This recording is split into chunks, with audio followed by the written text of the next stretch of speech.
दोस्तों, ओला electric mobility की बात करें, स्टॉक के अंदर आज काफ़ी बड़ी गिरावट देखने को मिली, जबकि बाजार में तूफानी तेज़ी थी। तो इसके पीछे सबसे बड़ा रीज़न प्रॉफिट बुकिंग का है, क्योंकि स्टॉक आप देखें तो बहुत तेज़ी से दौड़ा था पिछले दिनों। अब यहाँ पे दबाव की स्थिति बनी है, कुछ बड़े फंड हाउस जिन्होंने ऊपर के लेवल से यहाँ पे प्रॉफिट बुक करना शुरू कर दिया था, जिसकी वजह से स्टॉक इस समय नीचे आता हुआ दिखाई दे रहा है। लेकिन यहाँ पे दो बड़ी गुड न्यूज़ निकल के आ रही है, जिसको हम समझने की कोशिश करेंगे। ओला इलेक्ट्रिक मोबिलिटी ने एक नया इतिहास रच दिया है। पूरी अपडेट क्या है उसको समझने की कोशिश करेंगे इस वीडियो के माध्यम से। और जैसे कि कंपनी ईवी सेगमेंट में बहुत तेज़ी से आगे बढ़ रही है। कंपनी अपनी खुद की अब बैटरी का निर्माण करेगी, उसको इंपोर्ट नहीं करना पड़ेगा चाइना से बैटरी को, यानी अच्छी क्वालिटी की बैटरी बना पाएंगे और वो भी उसकी कॉस्ट होगी कम। इसके अलावा कंपनी इस समय जो सबसे बड़ा प्रॉब्लम है वो है रियर अर्थ मैग्नेट, जो ईवी के लिए ज़रूरी है और चाइना से आता है। और आप देखिए चाइना ने पिछले दिनों रोक भी लगा दी थी। ऐसे में इन्होंने अब रास्ता निकाला है कि वो जो मोटर बनाएंगे वो उसमें इस्तेमाल ही नहीं होगा रियर अर्थ मैग्नेट। तो बिल्कुल ये जो रास्ते हैं ये आने वाले उसमें कंपनी को आगे लेके जा सकते हैं। फिलहाल कंपनी लॉस में, पर आने वाले उसमें उम्मीद है कि कंपनी बेहतर कर पाएगी। तो यहाँ पे इन सारी बातों को जानेंगे इस वीडियो के माध्यम से। लेकिन फ्रेंड्स, उससे पहले अगर आप पहली बार हमारे चैनल पे आए तो चैनल को सब्सक्राइब कर दीजिए, एक बेल आइकॉन दबा दीजिए ताकि जब भी नया वीडियो बने पहला नोटिफिकेशन आपको मिले। वीडियो पसंद आए तो लाइक शेयर जरूर कीजिए। चलो फ्रेंड्स, वीडियो स्टार्ट करते हैं। मैं हूँ आपका दोस्त SB दवे और हमारे अपने चैनल ऑनलाइन कमाई में आपका बहुत बहुत स्वागत है। तो सबसे पहले BSE सेंसेक्स की बात कर ले। आज 82,380 के स्तर पे क्लोजिंग देखने को मिली, जहाँ पे 594 पॉइंट की ज़बरदस्त तेज़ी देखने को मिली, यानी लगभग 600 पॉइंट के आसपास की तेज़ी बाजार में थी।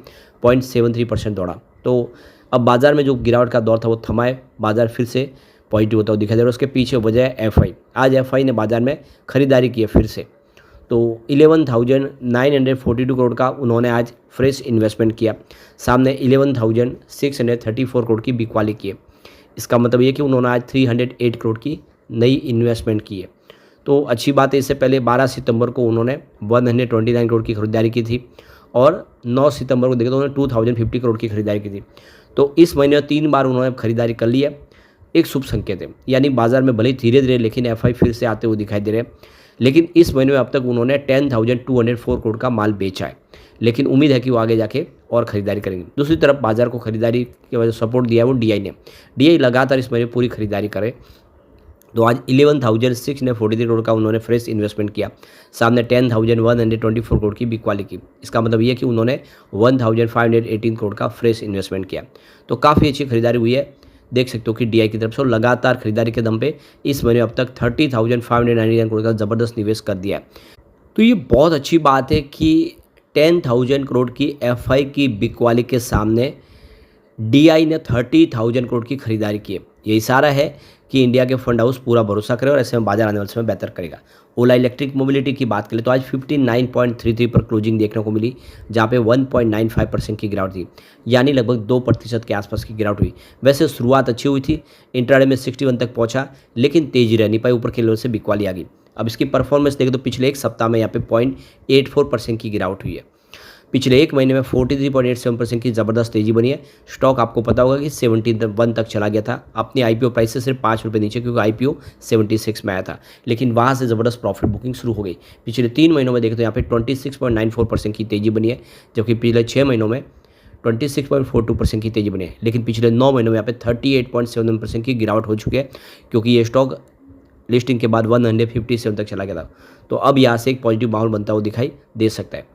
तो ये देखिए एक महीने में 19% चढ़ा। तो PLA स्कीम के तहत सरकार से 400 करोड़ की प्रोत्साहन राशि मांगी है। देख सकते हो कि ओला इलेक्ट्रिक मोबिलिटी ने सरकार की प्रोडक्शन लिंक इंसेंटिव स्कीम के तहत 400 करोड़ रुपये प्रोत्साहन की राशि मांगी है। सूत्रों के अनुसार कंपनी ने यह दावा लोकलाइजेशन और नियामक शर्तों का सख्ती से पालन करते हुए दाखिल किया है। इंडस्ट्री से जुड़े सूत्रों के मुताबिक ओला ने यह दावा वित्त वर्ष 25 में लगभग 3,000 करोड़ रुपए की योग्य बिक्री के आधार पर किया है। योजना के तहत 13 से लेकर 14% की दर से यह इंसेंटिव बनता है, जो करीब 400 करोड़ रुपए तक पहुंच सकता है।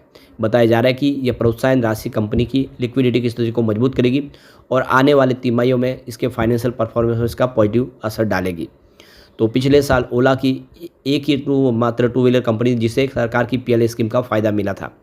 जो कंपनी और इंडस्ट्री दोनों के लिए बड़ी बात है। ओला ने लगातार 2 साल तक टू व्हीलर कैटेगरी में सबसे ज़्यादा पीएलए के लिए योग्य बिक्री की है, जिससे साफ दिखता है कि भारत में इलेक्ट्रिक वाहनों की दुनिया में ओला अग्रणी है। हाल में ही ओला इलेक्ट्रिक ने अपनी GEN3 स्कूटर मॉडल लॉन्च की है, जिसके लिए पीएलए नियमों का पूरा पालन करते हुए उसका प्रमाण पत्र इनको मिल चुका है।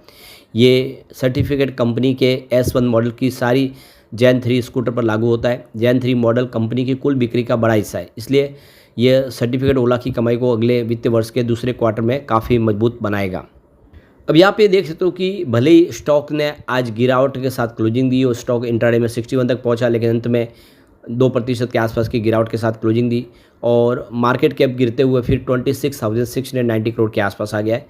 लेकिन ये देख सकते हो कंपनी ने कुछ बेहतर किया है। तो ओला इलेक्ट्रिक लिमिटेड, जिसने आप देखें तो इसकी जो 3 फरवरी 2017 को मैन्युफैक्चरिंग फैसिलिटी शुरू की थी और कंपनी का हेडक्वार्टर बेंगलुरु कर्नाटका में, और आप देख सकते हो कि कंपनी NSE BSE दोनों पर लिस्ट हुई है।